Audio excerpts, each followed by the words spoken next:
দ্বিতীয় সপ্তাহে গড়ালো ইরান যুক্তরাষ্ট্র সংঘাত। তেহরানের হামলায় জর্ডানে 2 মার্কিন সেনা নিহতের ঘটনায় তোপের মুখে ট্রাম্প। কানাডাকে গ্রাস করেছে প্রায় 1000 সক্রিয় দাবানল। ভয়াবহতা সামলাতে হিমশিম অবস্থা। বিষাক্ত ধোঁয়া ছড়িয়েছে যুক্তরাষ্ট্রের নিউ ইয়র্ক, ওয়াশিংটনে। ইরানের আলটিমেটামের একদিন পর অভিযানের পরিধি কিছুটা কমালেও হামলা অব্যাহত রেখেছে যুক্তরাষ্ট্র। শনিবার দেশটির একাধিক সামরিক ও কৌশলগত স্থাপনায় বিমান হামলা চালিয়েছে ওয়াশিংটন। আক্রান্ত হয়েছে বন্দর আব্বাস, হাজিয়াবাদ ও কেশমদ্বীপ। ইরাকে মার্কিন দূতাবাস ও কুয়েতে রাষ্ট্রীয় তেল স্থাপনায় হামলা চালিয়ে জবাব দিয়েছে ইরানও।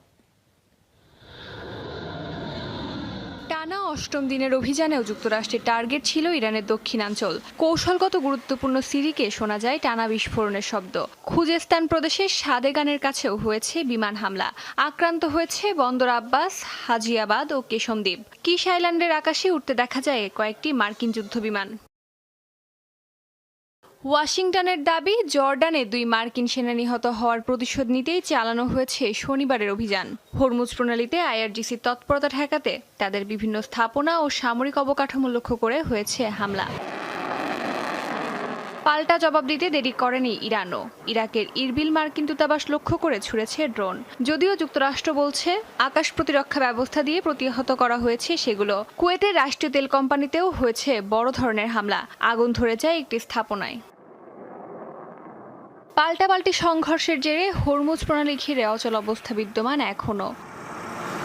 ইরানের হামলায় 2 সেনা নিহতের ঘটনায় আবারও তোলপাড় চলছে যুক্তরাষ্ট্রে। ক্ষুব্ধ প্রেসিডেন্ট ডোনাল্ড ট্রাম্পের বিরোধীরা। তীব্র সমালোচনার পাশাপাশি মধ্যপ্রাচ্য থেকে সেনা প্রত্যাহারের দাবিও উঠেছে। স্বয়ং ডোনাল্ড ট্রাম্প শোক প্রকাশ করেছেন এই ঘটনায়।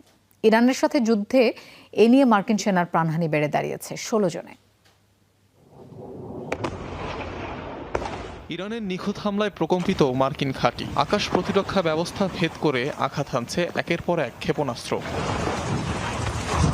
বৃহস্পতিবার জর্ডানের মুয়াফাক সালতি বিমান ঘাঁটি লক্ষ্য করে মিসাইল ড্রোন হামলা চালায় ইরান। সেই হামলায় প্রাণ হারান কমপক্ষে 2 মার্কিন সেনা, নিখোঁজ 1 জন। গুরুতর আহত হন আরও 4 সেনা। এ ঘটনার পর থেকে তোলপাড় শুরু হয়েছে যুক্তরাষ্ট্রে। এক সময়ের কট্টর সমর্থকরাও এখন মুখ ফিরিয়ে নিচ্ছেন ডোনাল্ড ট্রাম্পের কাছ থেকে। ইরানে চলমান আগ্রাসনকে বৈধতা দিতে 2 মার্কিন সেনার মৃত্যুকে ব্যবহার করছে ট্রাম্প প্রশাসন, এমন অভিযোগ সাবেক কংগ্রেস ওম্যান মার্জরি টেইলর গ্রিনির। এদিকে সেনা নিহতের ঘটনায় মধ্যপ্রাচ্য থেকে মার্কিন ঘাঁটি ও নৌবহর প্রত্যাহারের দাবি জানিয়েছেন যুক্তরাষ্ট্রের সাবেক কাউন্টার টেরোরিজম প্রধান জো কেন্ট। সেনা নিহতের ঘটনায় দুঃখ প্রকাশ করেছেন স্বয়ং প্রেসিডেন্ট ট্রাম্প। জানান, এ ধরনের ঘটনার সম্মুখীন হতে চায় না যুক্তরাষ্ট্র। শোকাহত যুদ্ধমন্ত্রী পিট হেগসেতো নিহত সেনাদের বীর আখ্যা দিয়েছেন তিনি। এ নিয়ে ইরানের সাথে যুদ্ধে নিহত মার্কিন সেনার সংখ্যা এখন 16। শুধু কুয়েতেই মৃত্যু হয়েছে 7 জনের। ইরাকে বিমান দুর্ঘটনায় প্রাণ হারায় আরও 6 জন। এছাড়াও আরব্য সাগরে হেলিকপ্টার বিধ্বস্ত হয়ে নিহত হয় 1 মার্কিন সেনা। চলমান যুদ্ধে আহত মার্কিন সেনার সংখ্যা প্রায় 500। ডোনাল্ড ট্রাম্পকে মহা শয়তান আখ্যা দিয়েছেন ইরানের সর্বোচ্চ নেতা মোজতবা খামেনি। মার্কিন প্রেসিডেন্টের স্বাক্ষরকে মূল্যহীন ও অযৌক্তিক বলেও মন্তব্য করেছেন তিনি। বারবার সমঝোতার শর্ত লঙ্ঘন করায় যুক্তরাষ্ট্রের প্রতি চরম ক্ষোভ প্রকাশ করেন মোজতবা। তিনি বলেন, ওয়াশিংটনকে আর বিশ্বাস করে না তেহরান, কারণ ইরানে বারবার হামলা চালিয়ে নিজেদের অবস্থান পরিষ্কার করেছে তারা। এর মাসুল দিতে হবে বলেও হুঁশিয়ারি দেন। গণমাধ্যমে দেওয়া সাক্ষাৎকারে বলেন, ট্রাম্পকে এমন শিক্ষা দেবেন যা তিনি আজীবন মনে রাখবেন। যুক্তরাষ্ট্রের আধিপত্যবাদ, দখলদারিত্ব ও বর্বরতার নিন্দা করেন তিনি। কূটনৈতিক আলোচনার মাধ্যমে আর এই সংঘাতের সমাধান হবে না বলে সতর্কবার্তা দেন মোজতবা খামেনি। আবারও গাজায় ভয়াবহ আগ্রাসন চালিয়েছে ইসরায়েল। নিহত হয়েছেন 3 শিশু সহ 11 জন। ফিলিস্তিনের স্বাস্থ্য বিভাগ নিশ্চিত করেছে এই তথ্য। শনিবারের এই হামলায় নিহতদের 5 জন একই পরিবারের। গাজা সিটির এক ভবনে বাস করত ফিলিস্তিনি পরিবারটি। হামলায় বাবা, মা ও 3 শিশুর মৃত্যু হয়। প্রাণে বেঁচে যায় আরেক শিশু। হামলার সময় বাড়ির বাইরে ছিল সে। গত অক্টোবরে যুক্তরাষ্ট্রের মধ্যস্থতায় যুদ্ধবিরতি চুক্তি স্বাক্ষর করে ইসরায়েল ও হামাস। এরপরও শর্ত ভঙ্গ করে নিয়মিত হামলা চালিয়ে যাচ্ছে আইডিএফ। যুদ্ধবিরতি লঙ্ঘন করে চালানো আগ্রাসনে এ পর্যন্ত প্রাণহানির সংখ্যা ছাড়িয়েছে 1150। আরও তীব্র হয়েছে রাশিয়া ইউক্রেন যুদ্ধ। একে অপরের ভূখণ্ডে ড্রোন ও ক্ষেপণাস্ত্র হামলা জোরদার করেছে উভয় দেশই। ইউক্রেন দাবি করেছে তারা রাশিয়ার অ্যাঙ্গেলস বিমান ঘাঁটিতে একটি Tu-95 কৌশলগত বোমারু বিমান ধ্বংস করেছে। এছাড়া মস্কো ও তাম্বভ অঞ্চলের দুটি গুরুত্বপূর্ণ লজিস্টিক্স হাবে সফল হামলার কথাও জানিয়েছে কিয়েভ। অন্যদিকে রাশিয়া বলছে এক রাতেই ৩৭৯টি ইউক্রেনীয় ড্রোন ভূপাতিত করেছে তারা। তবে ইউক্রেনের হামলায় রাশিয়ার বিভিন্ন অঞ্চলে তেল ডিপো সহ বেশ কিছু স্থাপনায় আগুন লাগে। হামলায় হতাহত হয়েছে বেশ কয়েকজন। এদিকে রাশিয়ার ব্যাপক ক্ষেপণাস্ত্র ও ড্রোন হামলায় কিয়েভে গুদাম, আবাসিক ভবন ও অন্যান্য স্থাপনায় আগুনের ঘটনা ঘটেছে। ইউক্রেনের দাবি, হামলায় নিক্ষেপ করা অধিকাংশ ড্রোন প্রতিহত করা হলেও শহর জুড়ে ক্ষয়ক্ষতি ও হতাহতের ঘটনা ঘটেছে। কানাডায় এখনো 1000 জায়গায় সক্রিয় দাবানল। পুড়ে গেছে 28,500 বর্গ কিলোমিটারের বেশি এলাকা। ভয়াবহতা সামলাতে হিমশিম খাচ্ছে সরকার। ধোঁয়া ছড়িয়েছে প্রতিবেশী যুক্তরাষ্ট্র। নিউ ইয়র্কের পর ধোঁয়ায় আচ্ছন্ন ওয়াশিংটনও। বাধাগ্রস্ত বিমান চলাচল। ধোঁয়ায় ঢাকা টরন্টোর আকাশ। টানা কয়েকদিন দেখা যায়নি সূর্যের মুখ। কিছুটা সামনের জিনিসও দেখা যাচ্ছে না খালি চোখে। কানাডার অন্টারিও প্রদেশে গত কয়েকদিনের নিত্যচিত্র এটি। কানাডার ফেডারেল বিভাগ জানিয়েছে নতুন করে আরও 69টি দাবানলের খবর পাওয়া গেছে। এই নিয়ে দেশটিতে সক্রিয় দাবানলের মোট সংখ্যা 950 ছাড়িয়েছে। এখনও নিয়ন্ত্রণে নেই বেশিরভাগ। কানাডার এয়ার কোয়ালিটি হেলথ ইন্ডেক্সে টরন্টোর বাতাসে দূষণের মান 10 ছাড়িয়ে গেছে। বিষাক্ত বায়ুর কারণে অ্যাজমা ও চুলকানির মতো সমস্যায় ভুগছেন বাসিন্দারা।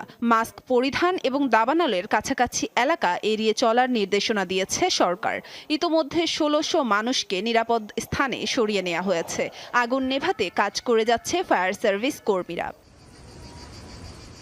প্রভাব পড়েছে প্রতিবেশী দেশ যুক্তরাষ্ট্রেও। সীমানা ছাড়িয়ে ঘন কালো ধোঁয়া পৌঁছেছে দেশটির উত্তরাঞ্চলে। নিউ ইয়র্কের পর ওয়াশিংটন ডিসিও ঢেকে গেছে ধোঁয়ায়।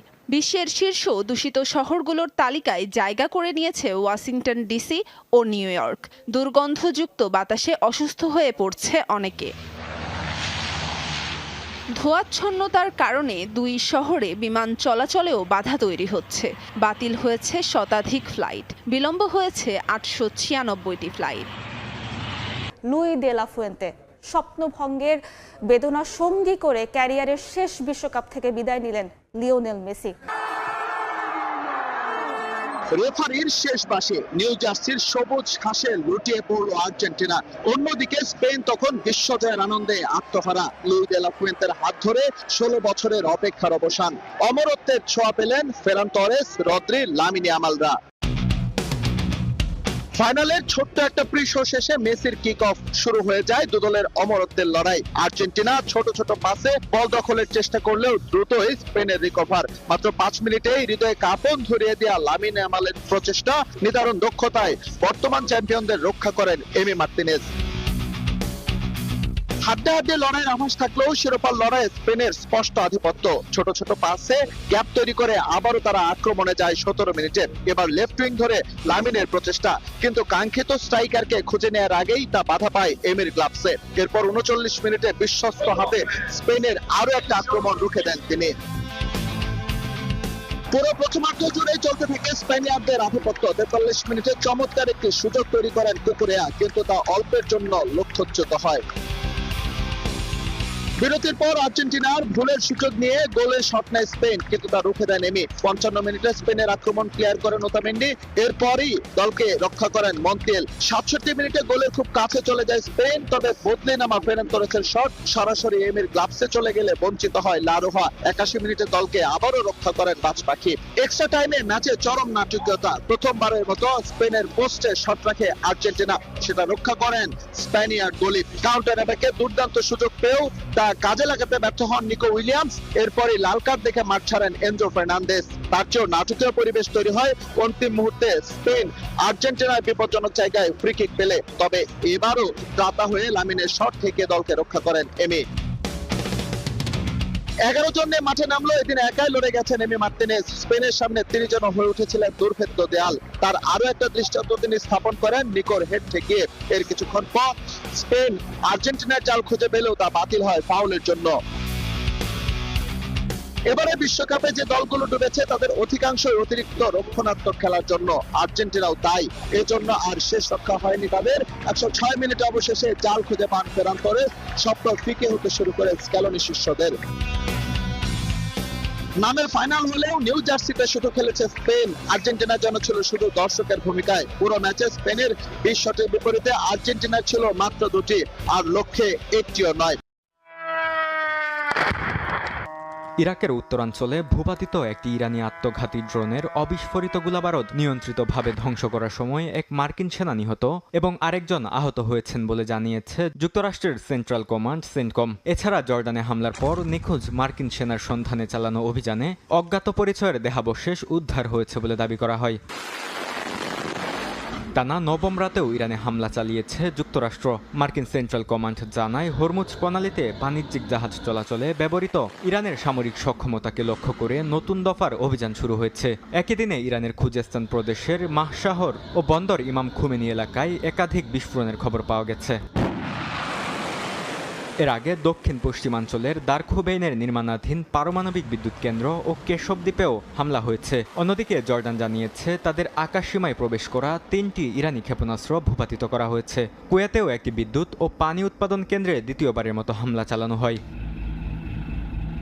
এদিকে হরমুজ প্রণালী বন্ধ ঘোষণা করে সেখানে চলাচলকারী জাহাজগুলোকে সতর্ক করেছে ইরান। মার্কিন অবরোধ ও সামরিক হামলা কেন্দ্র করে উত্তেজনা বাড়ছে পুরো অঞ্চলে। বাহরাইন, জর্ডান ও কুয়েতে ইরানের ক্ষেপণাস্ত্র ও ড্রোন হামলার নিন্দা জানিয়েছে সংযুক্ত আরব আমিরাত। একই সময়ে আল জাজিরার এক প্রতিবেদনে বলা হয় সেতু, রেলপথ, সড়ক, টানেল ও বিমানবন্দরে হামলায় দক্ষিণ ইরানের যোগাযোগ ব্যবস্থা মারাত্মকভাবে ক্ষতিগ্রস্ত। হাসপাতাল থেকে রোগী সরিয়ে নেওয়া হচ্ছে এবং অনেক এলাকায় স্থগিত করা হয়েছে পরীক্ষা। অনশনরত সোনম ওয়াংচুককে সরকারি হাসপাতাল থেকে বেসরকারি হাসপাতালে স্থানান্তরের আবেদন খারিজ করে দিয়েছেন দিল্লি হাইকোর্ট। আদালত বলেছেন চিকিৎসকদের নিবিড় তত্ত্বাবধানে তার চিকিৎসা আইনসম্মতভাবেই চলবে। একই সঙ্গে 3 দিনের মধ্যে ওয়াংচুকের স্বাস্থ্যগত অগ্রগতির প্রতিবেদন জমা দিতে নির্দেশ দিয়েছেন আদালত। তবে এই আদেশের বিরুদ্ধে আপিল করবেন সোনমের আইনজীবী।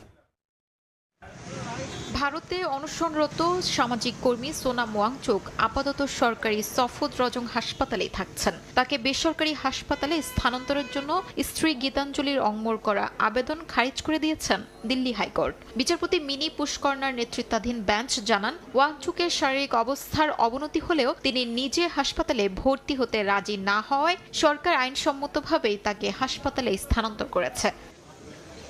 শুনানিতে সফদরজং হাসপাতালের চিকিৎসকেরা আদালতকে জানান ওয়াংচুকের সম্মতিতেই তাকে চিনি ছাড়া মুখে খাওয়ার ওষুধ দেয়া হচ্ছে এবং তার স্বাস্থ্য সার্বক্ষণিক পর্যবেক্ষণে রাখা হয়েছে। আদালত বলেন চিকিৎসকদের নিবিড় তত্ত্বাবধানে রোগীর সম্মতিতেই চিকিৎসা চলছে, ফলে জোরপূর্বক চিকিৎসা দেয়া হচ্ছে এমন দাবি গ্রহণযোগ্য নয়।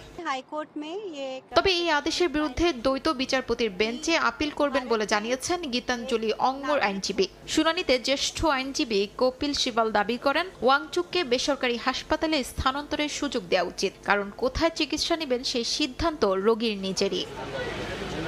অন্যদিকে সরকার পক্ষের আইনজীবী বলেন বর্তমান অবস্থায় ওয়াংচুককে অন্য হাসপাতালে নেওয়া তার স্বাস্থ্যের জন্য ঝুঁকিপূর্ণ হতে পারে। আদালত স্পষ্ট করে দিয়েছেন তার চিকিৎসা সংক্রান্ত চূড়ান্ত সিদ্ধান্ত নেবেন চিকিৎসক দলের সদস্যরাই। একই সঙ্গে 3 দিনের মধ্যে ওয়াংচুকের শারীরিক অবস্থার অগ্রগতি জানিয়ে স্ট্যাটাস রিপোর্ট জমা দিতে নির্দেশ দেওয়া হয়েছে।